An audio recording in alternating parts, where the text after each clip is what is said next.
अपन ने क्या पढ़ा इससे पहली वाली क्लास में, है ना, कि विद्युत का निर्माण कैसे होता है, किन किन तरीकों से होता है।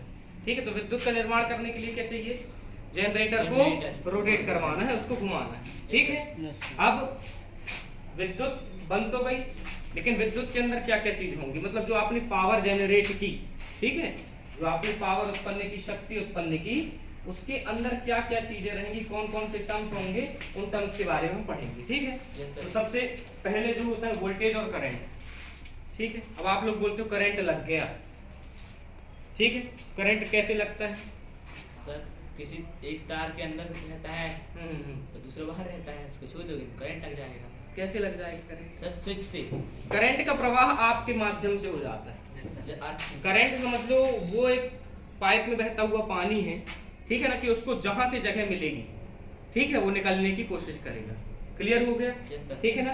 अब पानी है, जैसे पाइप में आपने नल की टोंटी 10 नल लगे हैं, आपने एक नल की टोंटी खोली, वहां से पानी निकलने लगेगा, दूसरे नल की टोंटी खोली, वहां से पानी निकलने लगेगा। ठीक है, अब जैसे ये क्या है, वायर, आपने एक कनेक्शन यहाँ से ले लिया, यस सर, यहाँ भी करंट लगेगा, यहाँ भी करंट लगेगा और यहाँ भी करंट लगेगा। क्लियर हो गया?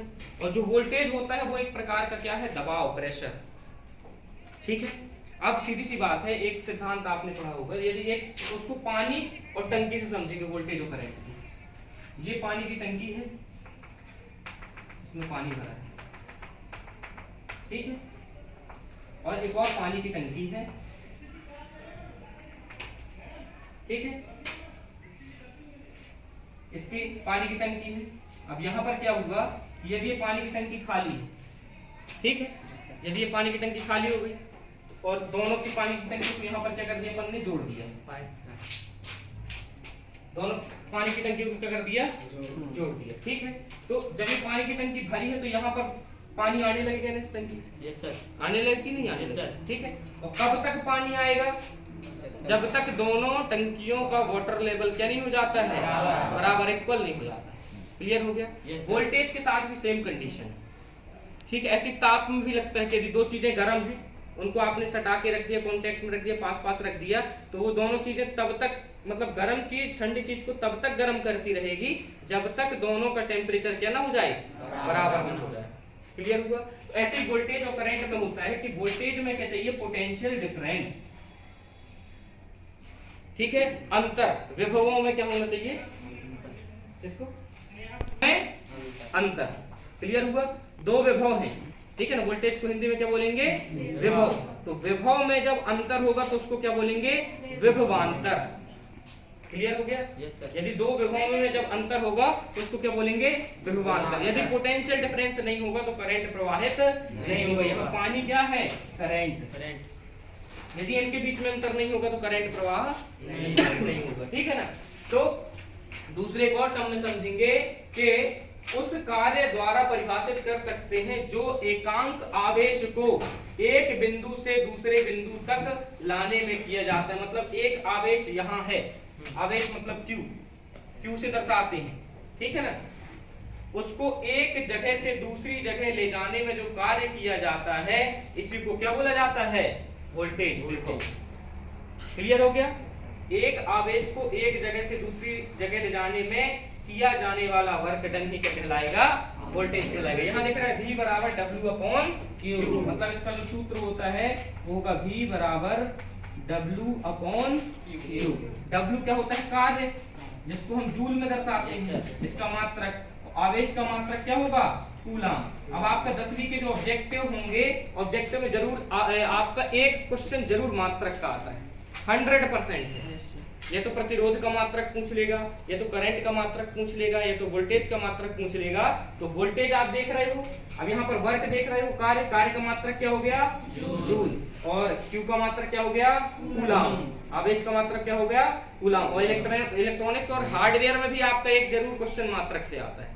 ठीक है, तो आपका विज्ञान का भी एक पोर्शन कवर हो जाएगा और इलेक्ट्रॉनिक्स एंड हार्डवेयर का। ठीक है, तो यदि इसको क्या लिखेंगे तो जूल प्रति कूलम लिखेंगे, इसी को क्या बोला जाता है, वोल्ट बोला जाता है। क्या, वोल्ट। इसको जूल प्रति कूलम न बोल करके क्या बोल देंगे, वोल्ट। तो वोल्टेज का मात्रक क्या हो गया, वोल्ट। वोल्टेज का मात्रक क्या हो गया, वोल्ट। क्लियर हो गया? बिल्कुल याद कर लेना अच्छे से, वोल्टेज का मात्रक वोल्ट। दूसरा वो अपन आते हैं किस पे, करंट में। हल्का हल्का सा बस ओवरव्यू देखेंगे। आवेश के प्रवाह की दर को क्या कहेंगे, विद्युत धारा।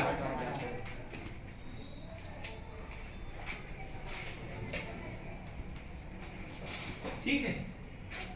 हमेशा जब भी दर वर्ड जुड़े, ठीक है ना, तो हमेशा लास्ट में देखना आप किसी न किसी चीज से विभाजन हो गया समय से, ठीक है ना। तो आवेश के प्रवाह मतलब आवेश क्या हो रहा है, यहाँ बह रहा है, उसके प्रवाह की दर को मतलब कितने समय में कितना आवेश बहेगा उसको क्या बोला जाएगा, करंट। क्लियर हुआ।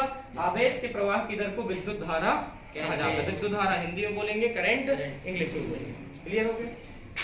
क्यू का मात्रक क्या हो गया भाई, कूलम हो गया। समय का मात्रक सेकेंड, कूलम प्रति सेकेंड बोल सकते हैं। इसी को क्या बोला जाएगा, एम्पियर। तो धारा को किसमें मापा जाएगा, एम्पियर में। ये चीज क्लियर हो गई। धारा को किसमें मापोगे, एम्पियर। और वोल्टेज को वोल्ट में। ठीक है, यस सर। क्लियर हो गया। अब वोल्टेज को मापने वाला जो यंत्र होगा वो क्या होगा, देखो नाम से ही संबंध है, वोल्ट मीटर। क्या होगा, वोल्ट मीटर। Volt meter. ठीक है। और करंट को मापने वाला जो यंत्र होगा वो क्या होगा, लैंप मीटर। एमीटर। क्या होगा, एमीटर। एमीटर। क्लियर हो गया। क्योंकि एम्पियर में मापते हैं तो एमीटर ऐसे रिलेट कर सकते हो, और वोल्ट में मापते हैं तो वोल्ट मीटर। ठीक है। तो वहां हो गया वोल्टेज को मापने वाला यंत्र हो गया वोल्ट मीटर, और ये क्या हो गया, एमीटर। ये चीज क्लियर हुआ। वोल्टेज और करंट में संबंध, संबंध अभी बताएंगे ओम्स लॉ से, ठीक है ना। लेकिन वोल्टेज अलग से समझ में आया, करंट अलग से समझ में आया। बस इतनी आप डेफिनेशन लिख दोगे, ये सूत्र जरूर याद रखना है। 100% एक न्यूमेरिकल यदि आएगा तो इससे आएगा, या फिर प्रतिरोधों के समानांतर और श्रेणी संयोजन से आएगा। किसमें, आपकी विज्ञान में। ठीक है। लेकिन अपने लिए जो अपना जो सब्जेक्ट है इलेक्ट्रॉनिक्स एंड हार्डवेयर, उसमें इनका बेसिक नॉलेज आपको होना चाहिए कि क्या होता है करंट, क्या होता है और वोल्टेज क्या होता है, क्योंकि ये 9th का पोर्शन। ठीक है। लेकिन अपन को इसमें रिकॉल करना है 10th वाले में। ठीक है। तो अपन ने क्या पढ़ लिया कि करंट और वोल्टेज में क्या अंतर है और ये इनकी परिभाषाएं क्या है। क्लियर हुआ। Yes sir. ठीक। अब जो मेन चीज समझनी है अपन को वो समझना, जो अपना क्या है चैप्टर, क्या है भाई, इकाई का नाम क्या है, अरे पहली इकाई का नाम क्या है जो पढ़ रहे हैं अपन, इलेक्ट्रॉनिक मशीनें और ओवर करंट प्रोटेक्शन डिवाइस। ठीक है ना, ओवर करंट प्रोटेक्शन डिवाइस। अब करंट पता चल गया, ठीक है ना। ओवर का मतलब ज्यादा। ठीक है, अच्छे बहुत अच्छे से समझते हैं। आपके घर में